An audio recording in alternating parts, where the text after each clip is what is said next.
Good afternoon, good morning, and of course, good evening, ladies and gentlemen. Welcome back to the 2022 World Emerging Security Forum. And now, welcome also to the SIPRI special session of the 2022 WESF under the theme of Environment of Peace, Security in a New Era of Risk.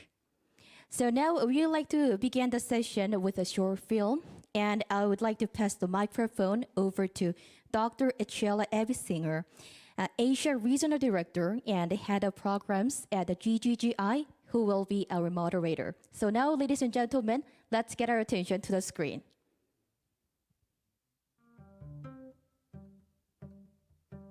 Insecurity and conflict are on the rise. Human activity is putting the natural environment under more stress than ever before. It is an increasingly toxic mix. The number of armed conflicts around the world has doubled in just 10 years. So has the number of people displaced from their homes. Spending on arms is increasing, global hunger is growing.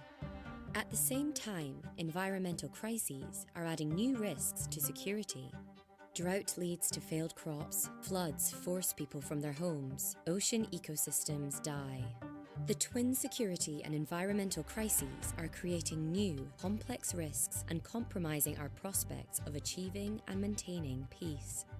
The result? A new era of risk. Unless we take action, the situation will only get worse. There is a way forward.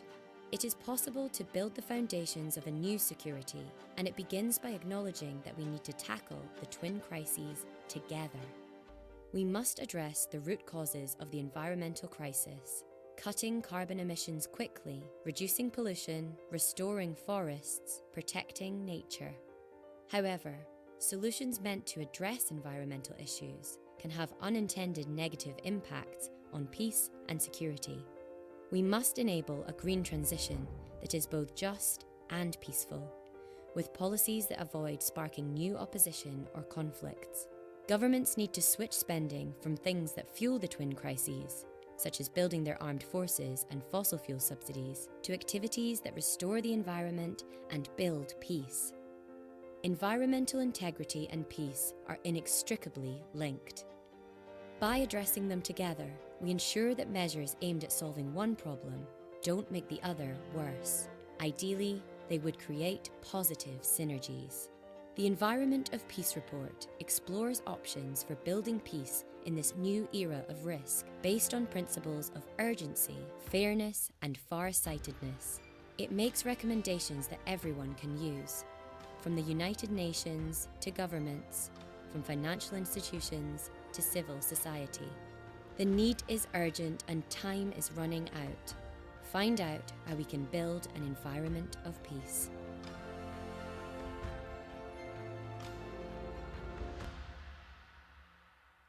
Excellencies, ladies and gentlemen, thank you so much for joining this session today. This is the special session on environment of peace, securing a just and peaceful transition in a new era of risk. I'm Echela Evisinger. I'm proud to represent the Global Green Growth Institute here as the Director of Asia. And just to say a few words about GGGI, we operate with the vision of a low-carbon, resilient world of strong, inclusive, and sustainable growth. So the topic today is very much relevant to our organization as well. And I must also mention that our president and the chair, Mr. Ban Ki-moon, the former Secretary General of the UN, is a great promoter of security, peace, as well as the environmental protection. As an introduction, I want to mention two of my previous experiences. Before joining GGGI as the Director of Asia, I was the country representative of GGGI in Papua New Guinea. And as you know, this country is one of the most biologically diverse countries in the world, but also losing its diverse forests to human activities. And it is a country that is fragile and has extreme low capacity for resilience. Unless urgent action are taken, regarding protecting the forest cover in Papua New Guinea, the country will lead to more conflicts, as well as communities will be affected further. And before joining GGGI, I was also the chief legal and strategic advisor to the least developed countries group in the Paris Agreement negotiations, and I played a key role there in negotiating the Paris Agreement. Paris Agreement is one of the multilateral treaties that identifies the need for urgent climate action and just transition for a better world. However, what is apparent is that within the climate change community, as well as general environmental agreements lexicon, conflict and fragility simply do not exist, when the reality is that many of those on the forefront of the climate and environment emergency also struggle with fragility and conflicts. Now I want to come to this very timely report. I read the report with great interest. Thank you so much, Dan. It gives a sobering message, which is indicators of insecurity are rising, while indicators of environmental integrity are sinking. The mix is toxic, profound, and damaging, and institutions with the power to find solutions, including governments, are waking up, but far too slowly. What I would also like to emphasize is the report's series of recommendations for action, and it's a set of 5 principles to guide those actions. And it also gives hope that all recommendations can, given the will, be implemented within a few years' time. So with that introduction, let me now turn to my very distinguished panel. Thank you so much, Dr. Dan Smith, for your leadership in this report and also this session as well. Dan is director of the Stockholm International Peace Research Institute, SIPRI. And then I have Ambassador Kim Hyun, Ambassador and Deputy Minister for Climate Change, Ministry of Foreign Affairs, Republic of Korea. I'm also very proud that Ambassador Kim was the former Deputy Director General of GGGI and also my former boss. I am privileged to share the stage with you. Now, let me turn to you, Dan, first. More than 30 researchers from SIPRI and other institutions contributed to the Environment of Peace report. And those researchers were guided by a panel of international experts on environment and security, and led by Margot Wallström, the former Swedish Foreign Minister and European Commissioner for the Environment. What a great team to work on this report. I want to know, what is the problem that the report addresses, and what are its main findings, please? Thank you so much, Achila. And I want to thank also the Ministry of Foreign Affairs of the Republic of Korea for agreeing to have this special session sort of added to the World Forum that we're all attending. And thank you all in the audience and online so much for your interest as well. As you said, there was this quite big team. There were 30 of us on the research side, and I was also a member of the international panel, which was about 12 people strong. And then we also, I think it's important to say, we had a youth advisory board as well that we recruited from really all around the world, of about another 20 or so people. So all in all, there were 60 of us from different geographies. We were never able to meet in person because of the pandemic, and we were fighting the time zone differences in order to be able to meet virtually. So you asked, what are the main findings? The first thing is, as it said in the film, and as you were saying, we have these twin crises. The crisis of environmental deterioration. There's been a lot of discussion over the last few years, which we've very much been part of, about the relationship between climate change and insecurity. And there's an increasing amount of evidence about that. But we took a slightly broader frame. We looked at the environmental crisis more largely. Climate change is a crucial part of it, but so is the loss of biodiversity. We're into the 6th mass extinction and losing species at a rate that has never been identified before in history or prehistory. We're losing biomass. We're losing, in some areas, the number of insects, of pollinating insects in an area is down by 75 or 80%. And that also has effects on food because so much of our grown crops depend on pollination. There's the air pollution crisis that we know quite a lot about. Outdoor air pollution kills over 4.5 million people each year. There's other pollutions as well, chemical pollution, soil pollution, the plastics pollution, and so on. And all of these aspects of the environmental crisis reveal a deficiency in international governance. Now, at the same time, like previous researchers, but perhaps more systematically and on a larger scale, we've uncovered the evidence of the way in which climate change and other aspects of environmental crisis feed violent conflicts. And to summarize that, without going into detail, but there's numerous cases in different regions. To summarize it, there are so many cases of instability and conflict now where what is happening to nature is not the whole story. There are always other factors involved, especially bad governance, inequality, and general impoverishment. But if you leave nature out of the story, you're not telling the whole story. It is so often a part of it. And I think that it reflects the fact that we are much more dependent upon the biosphere and upon the natural environment for our well-being, even when we're living in these highly urbanized environments, much more dependent than we often recognize. So we have these twin crises, but they are interlinked. And to summarize that, environment and peace are so closely linked that if you damage one, you damage the other.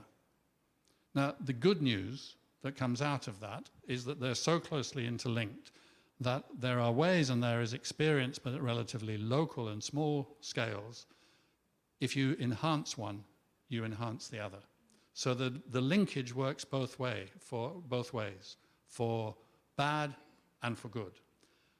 I think a further point which I want to emphasize, to pull out amongst the 6 general recommendations that we make, is that we clearly see from the environmental crisis, we have to start on the big green transition.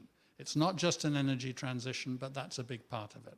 But we have to start on that. Now, when we are thinking about in economic and therefore also social change, transformation on such a huge scale, it's not going to go smoothly. You know, we're humans. We don't do things smoothly. There's going to be problems. There's certainly going to be losers as well as winners.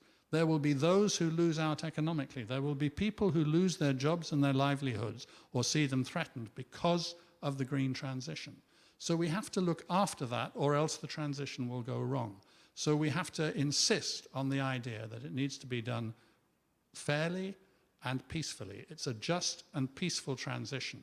And the way to achieve that will be by being as inclusive as we possibly can of different social groups, of indigenous people, of the poor as well as the rich, of the private sector as well as the public sector.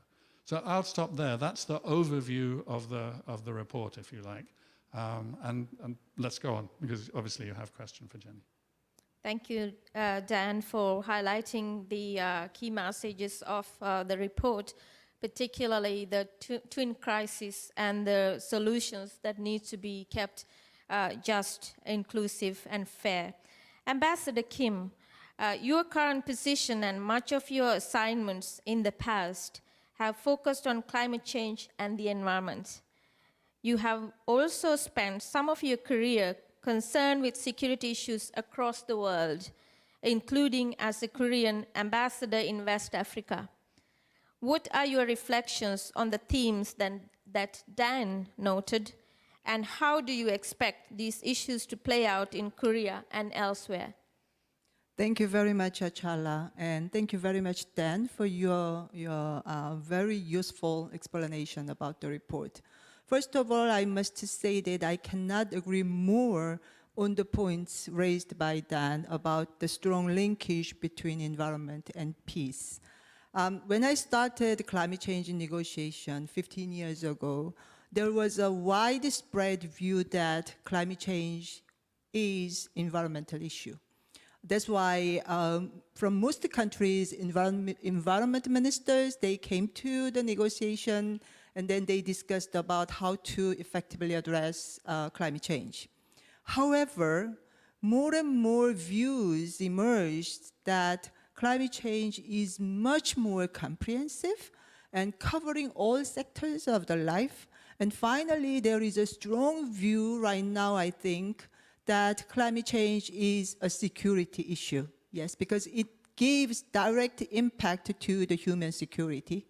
It gives direct impact to the people's daily life. Just think about natural disasters we are experiencing right now. For example, in Korea, this spring, Korean people, we experienced the worst wildfires during the very dry season. So it gave a wake-up call to Korean people that Korea climate is changing. And also last year, Korea experienced the longest and hottest summer, and many, particularly older people, they died sometimes, and also they had very difficult time to survive. So climate change is providing direct impact to the human being's survival right now. And also, we all know that climate change gives very strong influence to agriculture, so-called food production, and also water, natural resources as well. So many countries, vulnerable countries, particularly least developed countries and small island developing countries, they are severely hit by the consequences of climate change. And climate change is very closely linked to the poverty. And we all know that poverty also has very strong linkage with conflicts. Yes. Therefore, I can say I completely agree with what just Dan mentioned. Climate and other environmental crises has a very strong linkage with the security, human beings' security, and also conflicts as well. In that sense, I think actually this session is very relevant and very timely as well. So we must, the global community must address this dual crisis with strong partnership and coordination. And Achala, because you just mentioned about my experience in West Africa, yes, I spent 2 years in Senegal as Korean ambassador, and also I covered 5 other neighboring countries in West Africa. So Western African countries, they contributed to the climate change very, very little. So they didn't experience so-called industrialization like European or North American countries. And their major industries are agriculture, fisheries, and livestock raising, yes. But they are severely hit by the climate change and environmental degradation. Therefore, every year, people are concerned about negative impacts of climate change. Their incomes are decreasing, and their poverty is getting more serious and serious. That's why most countries in that sub-region, the governments are very much struggling with the dual crisis, so-called climate, environment, and security. Particularly one of my covering country, Mali, the country is huge, but most territory of that country is being occupied by terrorist group because simply the community people, because they are very poor, the young people, they are very easily tempted with the military, the terrorist group. So the young, because they don't have appropriate jobs, they are just joining the military, the groups. So my conclusion is, as Dan just mentioned, environmental degradation and climate change are very closely linked to the security, and also it requires urgent and coordinated, coherent response from the global community. Let me just stop here and then we will go further questions. Thank you, Ambassador. Thank you for very clear explanation as to how the climate change issue is linked. It started as an environment issue, but now it has become a very serious security issue. And thank you also for referring not only to the Republic of Korea, but also to countries like least developed countries and small island developing states who are actually at the forefront of climate impacts, even though their contribution to the problem is very limited. And I also like how you linked it to the need for green transition that Dan was referring to, and the need for it to be just and fair. So Dan, I'm coming to you now. The twin crises of insecurity and environmental decline interact in complex and often unpredictable ways. And this is creating what the report is calling a new era of risks to lives, livelihoods, and natural world. Risks that in extreme cases can overwhelm societies and even entire countries. How firm and clear is the evidence of these new forms of risks, and how do you present them in the report? So thank you. It's a very important question to be understanding the nature of the evidence, the basis of the evidence, because I think this is a field of study which has got a little bit confused when it has tried to look at this in a quantitative way, looking at the statistics, looking back over the past 30 or 40 or sometimes even 50 years on a group of 150 or 160 states, and not seeing very much impact of environmental deterioration or climate change on conflict, and therefore saying essentially, well, this is a non-problem.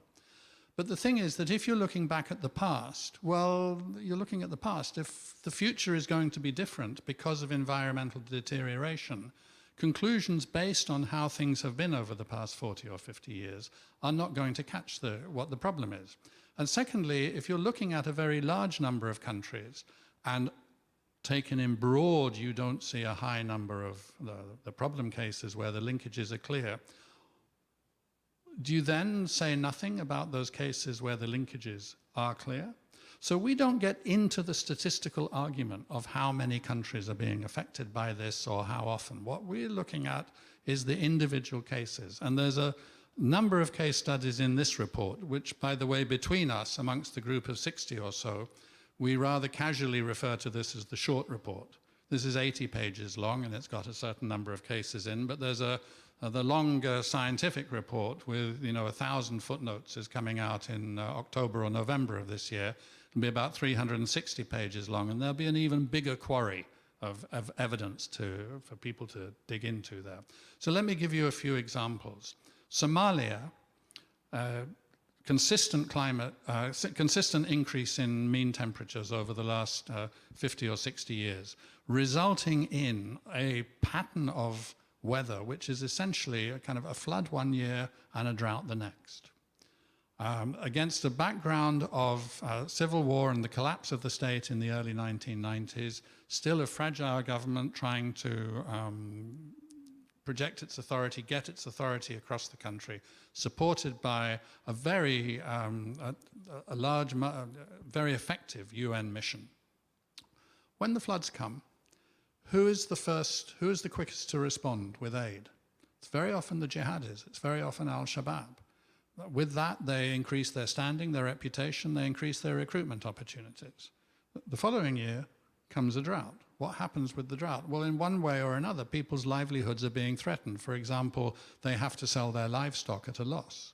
Right? And their income runs out. They have to leave the areas where they have been living for, their families for generations, and they migrate to the towns and to the margins of the towns, to what are often called informal settlements, but slums would be a better word, where the possibilities for the young people, especially young men, to find jobs and dignified employment, as you were saying from the case of West Africa, they don't exist.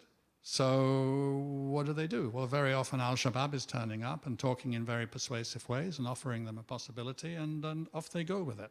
And this kind of pathway from environmental deterioration via the impact on livelihood to armed conflict is a quite common one and seen in many places. In the dry corridor in Central America, You remember the lot of kind of, almost panic about this caravan of migrants walking northwards towards the Mexican border.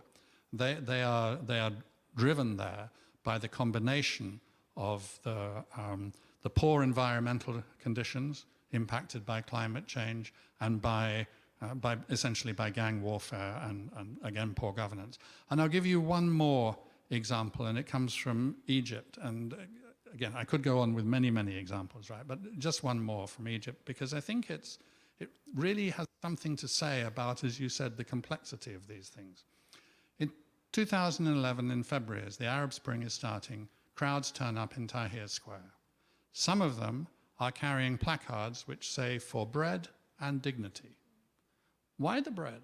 Why does that get mentioned?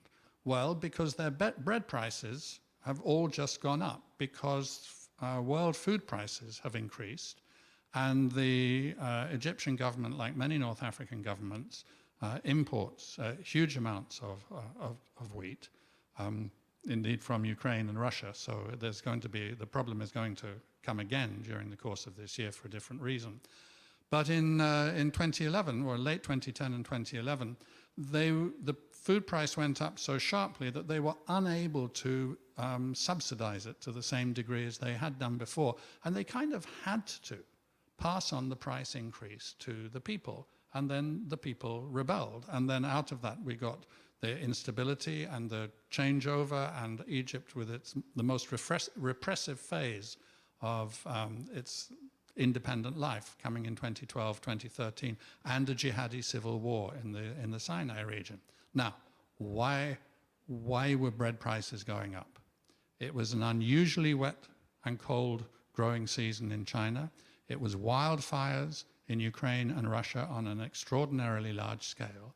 And in the USA, it was the changeover in a lot of farmland from growing food crops to growing biofuels. So you've got the impact of climate change in one country in one way, towards wet and cold. In another two countries, towards hot and dry and wildfires. And in a fourth country, you have a well-intentioned environmental policy going wrong, which is why we talk about the just and peaceful transition. I don't think anybody foresaw this particular combination of things leading to instability in such a huge and important country as Egypt. But that's the kind of way in which these factors interact with each other, and they need to be understood in each case in their local reality and in their international context, and not seen as being a broad problem, as if climate change is the same everywhere, or its impacts are the same everywhere, and conflicts are the same everywhere. You see some similarities, but you see many differences, and you must always respect the specific context. Thank you so much, Dan. Thank you for listing some of the cases, or mentioning some of the cases. And I hope the long report that you mentioned, not only the short one, will not only be a good reading, but also lead to some good solutions on the ground. If I mention my own country experience, I'm from Sri Lanka. And I think you all know that the energy crisis that was the beginning of the situation we are in the country now actually have led the country to be literally bankrupt. And now the government is seriously exploring options for renewable energy and other green solutions to build the country back. So there are so many cases, I think, that can tell the world how the environmental crisis can lead to conflicts, and the solution is actually in that green transition. Thank you, Dan, again. Ambassador Kim, how much are you and other policymakers focused on tackling climate change, thinking about these linked crises, and the new risks emerging from the interactions between environmental decline and insecurity? Thank you. Dan and Achala, thank you very much for sharing very specific cases we are experiencing right now. Korea is also considering climate change and environmental issue as national security and an overall economic issue. That's why Korean government, about a year ago, we established so-called Carbon Neutrality and Green Growth Commission directly from the president. And also we codified our greenhouse gas emission reduction target, which is 40% reduction by 2030 based on the year level 2018. We codified that target as a law in our legislation about green growth and carbon neutrality. So, as I mentioned in my previous intervention, because climate change, environmental degradation, they are not simply an environmental issue, because they are more comprehensive security and economic issue. So when we are going to address that issue, all relevant sectors of the government and the society must work together. That's why I believe responding to the twin crises we are facing right now must be from the whole of the society approach. So all relevant ministries of the government must work together under the very strong leadership from the top level. Therefore, strong political leadership from the top level is very important in order to give a clear signal to all government ministries and to the private sector as well. And also, the civil societies must play a very important role in raising awareness about these challenges. In addition to that, I really want to emphasize the role of young people, youth. Because the young generation, they are the generation who will live with the consequences of climate change and new crisis we are discussing at this forum.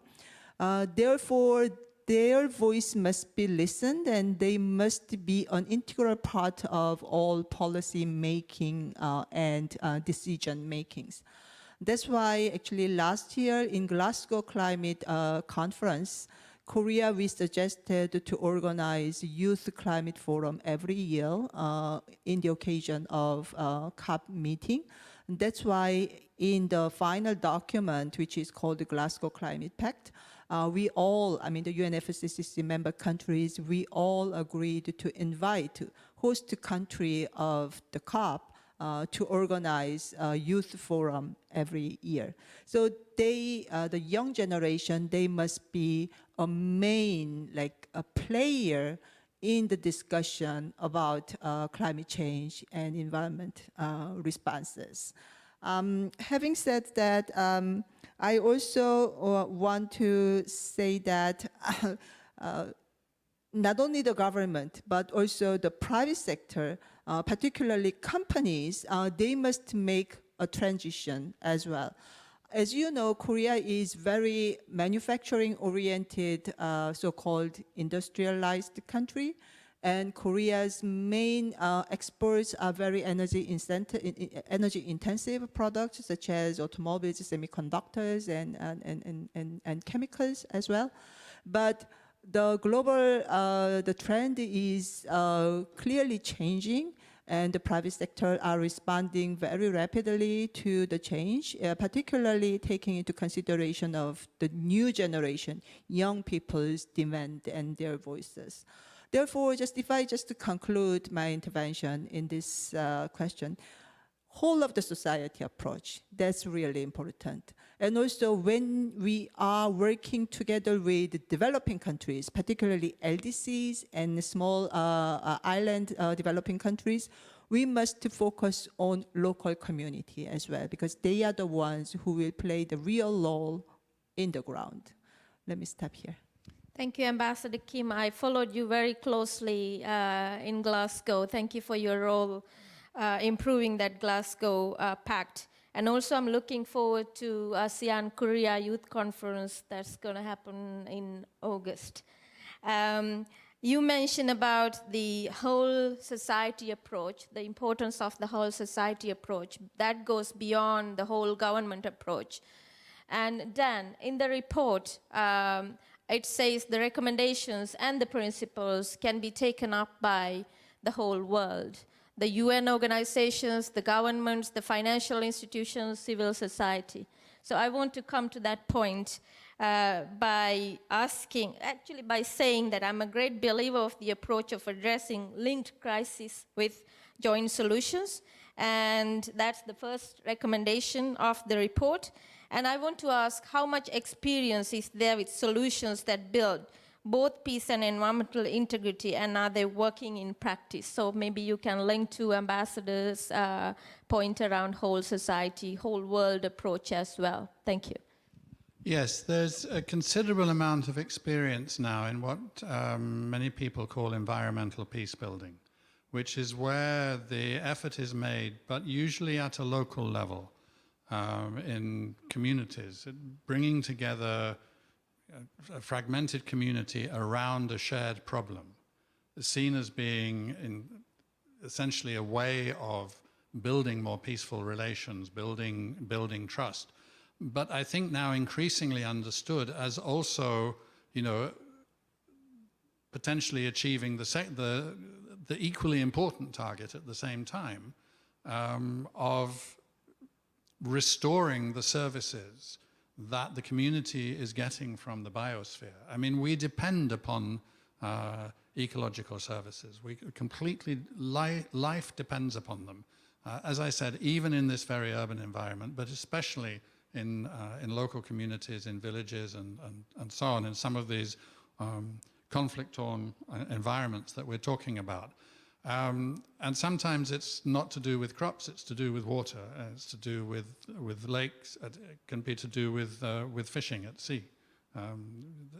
It's whatever is the sort of the local natural resource base that a community is drawing on.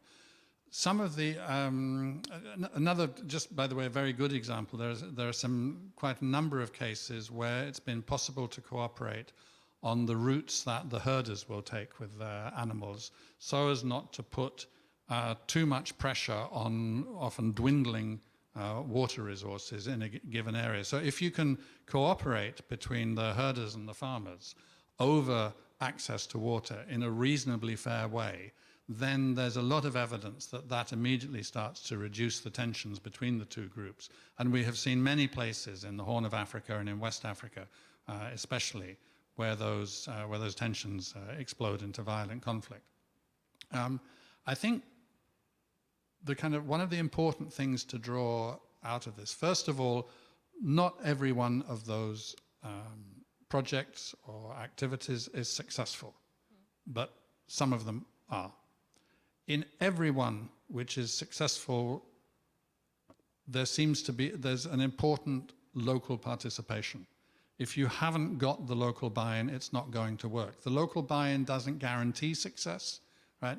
But it's a necessary condition for the program working. It's not a sufficient condition, it's a necessary condition. There must be other support as well. There must be a supportive, a facilitatory attitude from the provincial authorities, from the national authorities. There needs to be some funding, not usually very much. These are not usually very expensive projects.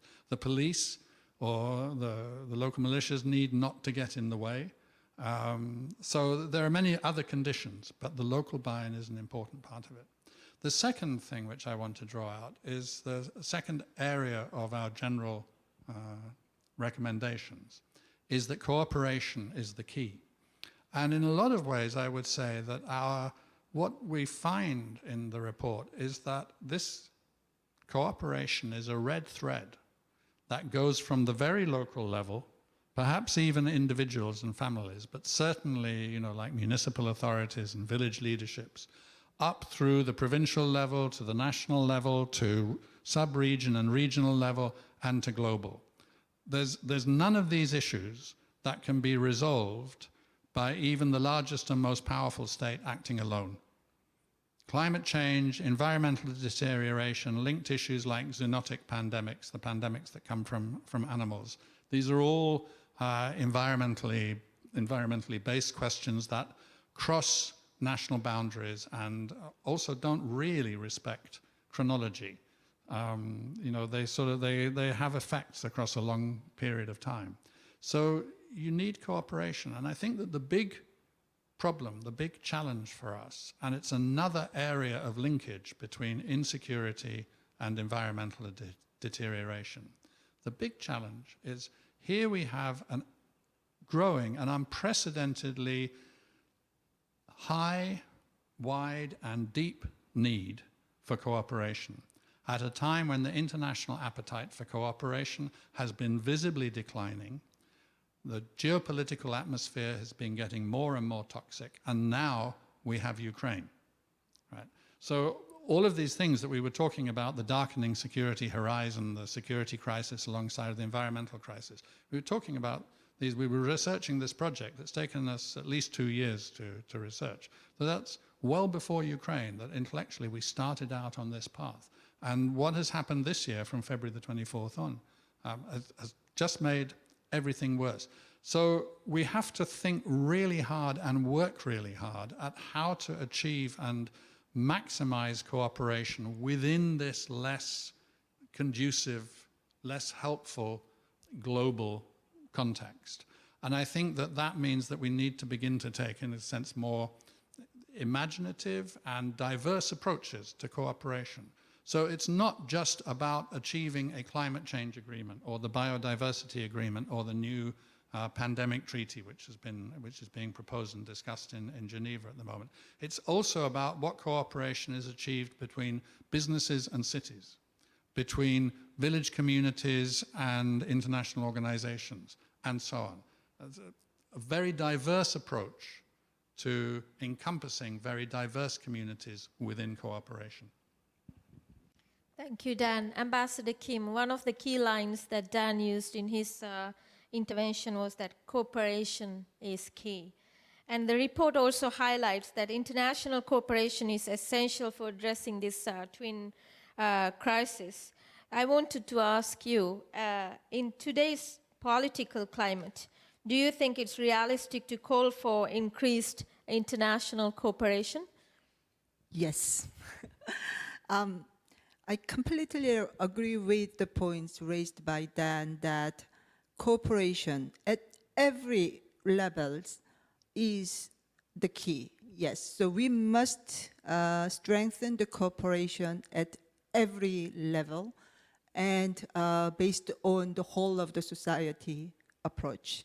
So that's why I think at the UNFCCC negotiation, 100 billion US dollars assistance to the developing world from the developed world. This target is very, very important. So the developed countries must achieve this target to build a trust between developing and developed countries. And also last year in Glasgow, we agreed to double the adaptation support from developed countries to developing countries by 2024 from the level of 2019. So those kind of multilateral agreements must be achieved with full sincerity based on the trust between developed and developing countries. And in addition to that, one good example we achieved last year at COP26 is South Africa's case of JETP, yes, Just Energy Transition Partnership. So South Africa, they are going to present their energy transition plan for the next 5 years. And the United States, UK, some European countries, they agreed to provide up to 8.5 billion US dollars, if I'm not mistaken. So this kind of bilateral or so-called plurilateral arrangement can be really helpful to strengthen developing countries' transition. Having said that, I would like to emphasize the I'd like to emphasize the, the, the need to share the best practices, lessons learned, and success stories. So developing countries, particularly LDCs and small island developing countries, they really need a model, a good examples they are going to benchmark. Therefore, it's important to share the best practices, lessons learned, and success stories so that those cases can provide insights to the LDCs and small island developing countries to understand where they are going to invest further, where they are going to make priorities. I mean, having said that, I am pleased to mention that Korea is willing to host 2030 World Expo in Busan, one of the Korean port city, and that's actually the Korea's number 2 city of this country. And just yesterday in Paris, Korea's Prime Minister, he made a presentation about Korea's willingness to host World Expo 2030. If I just explain briefly about the city of Busan, which is located in the south coast of Korea.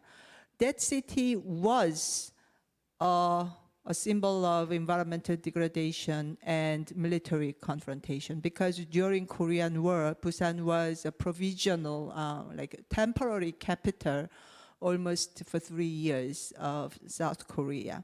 So that city experienced the armed conflicts, environmental degradation, poverty, disease, many other sufferings. However, now the Busan is a symbol of so-called K-culture, hosting Busan Film Festival every year, inviting more than 300 films from all over the world. And so it's a cultural city, and also it's a gateway of global logistics. So if you are going to visit Busan, you cannot even imagine just 70 years ago, this city was such a horrible, small place of this country.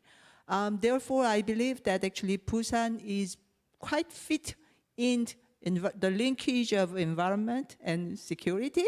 And Busan City has a plan to make World Expo 2030 as a chance to give hope and insights to the world about real transformation for a better future.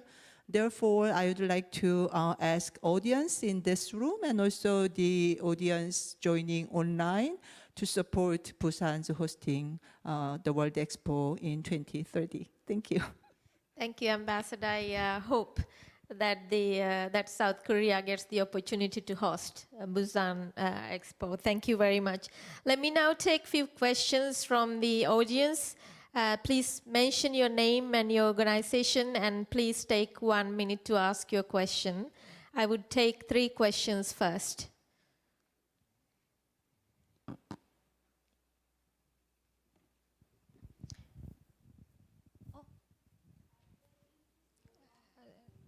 Sorry, the microphone, please. Thank you. Okay, I'm very interested about the environment peace of the world in the earth, but I am a little bit worried because I don't find it became good. I find it became too terrible. In whole world, example, you know the pandemic, see? And for me, there are a lot of artificial criminal about environment in nature. So we perhaps there are a lot of money used for the peace and good nature for in the earth, but why? We need more. And when we can use our science for better world, for beautiful earth. I'm very sorry because I don't.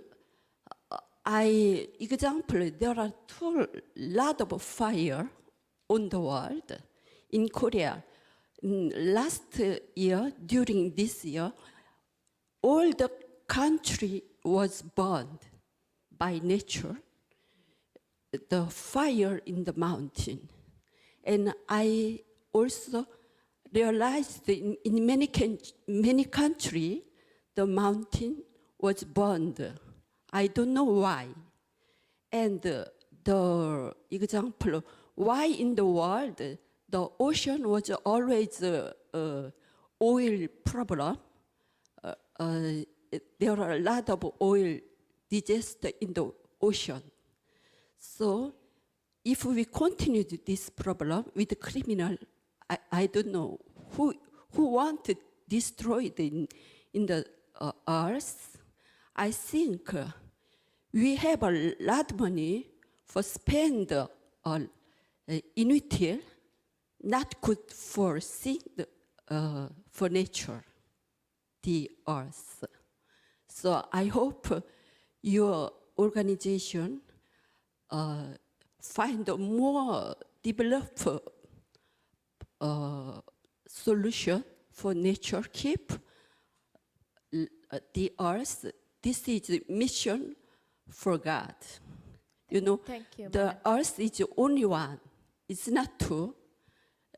We cannot go the space for live there. It's impossible. So we must find more effective solutions. You know, it's very dangerous. Thank you very much. Thank you. Are there any other questions? Any questions? Yes, madam.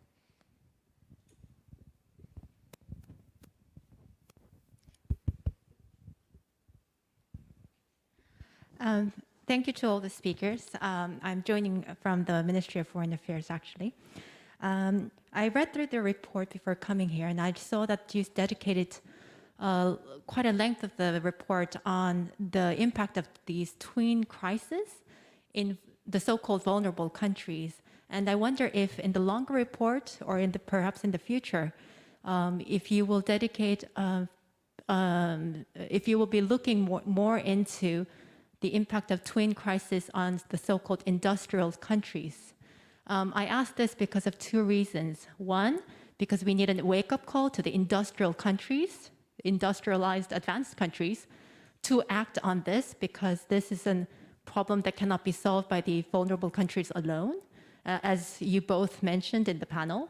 And second, because we can infer from these cases that in some ways being industrialized protects you from the twin crisis. And I don't think that is exactly the message you want to send out. So thank you so much. I guess that's a question to you, Dan, and we'll come to you. One more question I would like to take from the floor? If not, let me come to you, Dan, for you to answer that question, as well as perhaps say a few words as concluding remarks. And then Ambassador Kim, I'll come to you for a few words as concluding remarks. Thank you. Yes, thank you very much for both of those questions. On the second one, I think that's a really good point. I mean, what is clear is that the meeting point of these twin crises at the moment, the meeting point of them, is in the most vulnerable countries. But it's certainly clear, and I think we do make the point, that the industrialized world, or the developed world, is experiencing both of these crises. But it's perhaps not experiencing, so far as we could find the evidence, the interlinkage, except in this one important respect, absolutely fundamental respect, which is that deteriorating international relations make it harder to find the basis for cooperation to handle and manage the environmental problems. But I think you're right that there is a line of research that we need to be following there. We've actually uncovered several other potential lines of research. There's a lot of kind of hints that we have picked up. I will tell you one, for example, which is air pollution. Air pollution affects every organ in the body. The brain is only an organ seen in one way.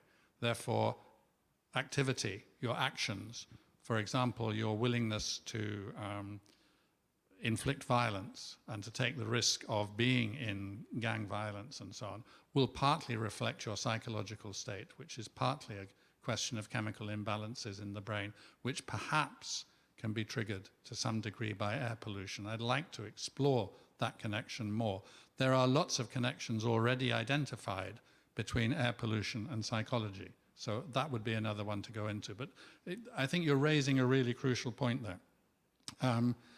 Now, on the broader thing and where to finish, I want to say a couple of things. One is that there is no such thing as a purely environmental problem, right? Everything that we talk about as an environmental problem is actually an issue arising out of our relationship as humanity in different ways and forms to nature, and how we have been exploiting it, and how through that we have been both relying on it and thriving, but also damaging it. And out of that understanding, we have to see that what we need, I think I agree with much of what you were saying, we need a different relationship to nature. We need to be doing things differently. And one of the ways in which we can start thinking about that is by ceasing to fund activities which we know to be environmentally damaging and therefore damaging to us. So, Ambassador Kim, you raised the point of the unmet pledge for $100 billion of aid. Well, perhaps, after all, we currently spend $500 billion a year in directly subsidizing fossil fuel industries, which are doing, over the long term, an enormous amount of damage. We have to understand that that is not the relationship with nature which we really want. There are clearly vested interests which keep us going that way. I think in a bigger moral, natural philosophy sense, this is criminal activity, but in the sense of people breaking laws, no, I don't think this is criminal activity. I think it is the force of inertia. I think it is lack of imagination. It is lack of a sense of innovation. Countries in Europe, faced with the problem that they've been relying on imports from Russia, are doing what? They're going back to coal, for heaven's sake. It's just the wrong path to be taking. We need a more imaginative, a better informed, a better educated, as well as a more cooperative approach to all of these problems. And the solutions are there to hand. We know what they are. That's not what the question is. The question is how to develop the action which picks up those solutions. Thank you so much, Dan. Ambassador Kim, any final words? First of all, I would like to say that I completely share the frustration expressed by one lady from the floor. Yes. However, at the same time, I want to say that we are moving forward. Yes, we are moving forward in the right direction. The issue is how to accelerate our actions, particularly in this very critical decade. Therefore, the partnership, cooperation, as Dan mentioned, cooperation at every level, at all levels, are very, very important. In that sense, actually, the Korean new government, we put global pivotal country as a slogan of this new administration, and we are ready to work with our partner countries to make the world better and greener as well. Thank you. Thank you, Ambassador. So what I am taking away from this session is actually a few messages. Accept the problem of the twin crisis, address the root causes, enable green transition that is just and peaceful, and base the solutions on urgency, fairness, and far-sightedness. And the solutions can be implemented by everyone. So thank you so much for joining today. I wish you a pleasant evening, and thank you also for hosting us here. Thank you very much. Thank you. Ladies and gentlemen, let's give a big round of applause to all of our panelists on the stage. Thank you. Thank you very much. And ladies and gentlemen, this brings us to the end of the SIPRI special session. And we will start off with the session 2, health security at 6:30 p.m. Korean Standard Time, and followed by session 3, Emerging Technologies and Security from 8:10 p.m. Korean Standard Time. So, ladies and gentlemen, once again, thank you for joining us both online and offline. Please enjoy your break and please come back at 6:30 p.m. Korean Standard Time. Thank you very much.